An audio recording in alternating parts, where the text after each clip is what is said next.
back, or welcome if this is your first time. I'm Lex Benjamin, and I want to talk about fighting nihilism today. I want to do that because anyone subscribed to this channel, interested in these topics, these subjects, is almost certainly a seeker or a thinker or some combination of the two. And as a result, will almost certainly encounter this concept called nihilism at some point in their life. Most of us will find ourselves in a state of hopelessness and meaninglessness if we continue to question and learn beyond that which a mandatory and formal education demands of us. If we make an effort to understand science, especially physics, consciousness and altered states of consciousness, the history of people and nations, information theory, things like this, then it's without a doubt that we're going to upset our worldview, and we may even upset the view that we hold of ourselves. As many people already know, our reality is one that can be easily unraveled by pulling on just a few strings. And if you're one of these curious and skeptically minded people that can't help but pull on these threads, you may find yourself in a situation where you're disoriented, angry, and possibly depressed. Natural reactions to waking up, to coming to the realization that we've been living in a non-fundamental reality, a matrix of our own creation this entire time. But who wants to exist like that? Who wants to be sad and depressed, especially when there's no need? Not when we've been brought low by a sudden awareness of our own cosmic insignificance. If nihilism has you in its grip, if you're feeling low, unimportant, or insignificant, universally or cosmically, I understand why you think that, but you're wrong. And I don't pump people up by telling them they're special or something that makes them feel good, something that I can't prove.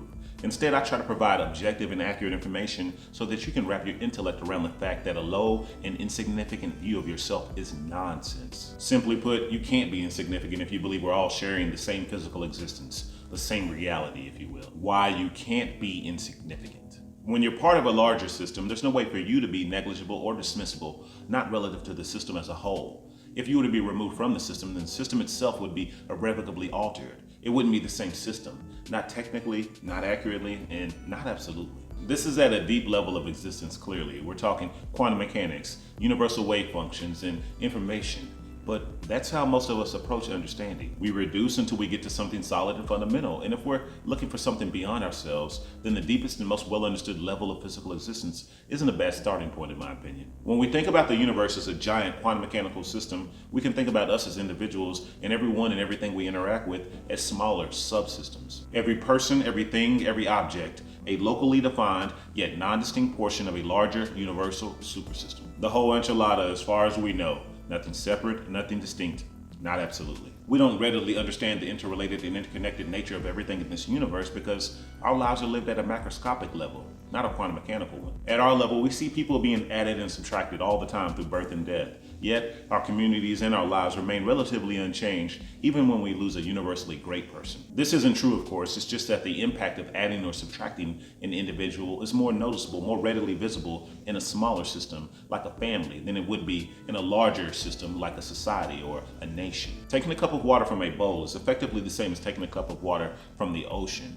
Both are technically losses or subtractions, it's just that one is imperceptible. Seemingly, to be human is to be in a continual state of accepting rough approximations. If any of this connected with you, then stick around, subscribe, because you'll get more of this. And always remember that science supports oneness, making absolute insignificance an impossibility. Thanks for watching.